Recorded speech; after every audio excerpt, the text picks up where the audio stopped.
Mimi niko na ujumbe kwa wale watu wanajaribu kushindana na mimi.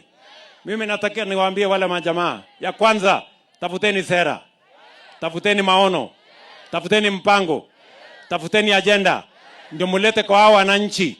Hao wananchi wako na akili, watapima, wataweka kwa mizani, watajua ni nani yako na agenda, nani hana. Ama namna gani? Hata kama mumekodeshwa, hata kama mumelipwa, hata kama mumepangwa, hata kama mumekubali kuwa vibaraka, at least musijiaibishe. Tafuteni, hata kama mumetumwa atienda pinga SHA, enda pinga barabara, enda pinga housing. Hata kama umetumwa kuja kupinga, tumia akili bwana, usijiaibishe. Tumia akili kidogo. Wacha kuonekana wewe ni kibaraka. Hata kama umeambiwa kwenda pinga housing, usikuje kusema ati shida ya housing ati ni kwa sababu kuku haiwezi kupandishwa kwa stairs. Hiyo ni ujinga, hiyo ni ufala.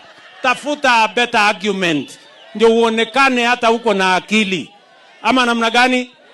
Ama hata mwingine alienda akaulizwa, akaambiwa, wewe siku yako ya kwanza kwa ukipata kuwa kiongozi ni gani? Ati mimi nitafutilia mbali SHA. Akaulizwa, wewe unajua SHA iko na sheria? Sheria 5 utafuta namna gani? Akaanza kutapatapa hapo, akaanza kutapatapa hapo.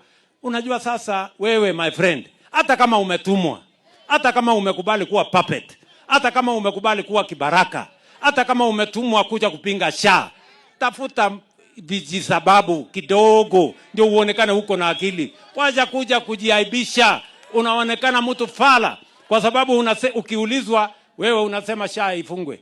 Uko na replacement, uko na alternative? Hana. Sasa huna alternative, huna argument na umetumwa.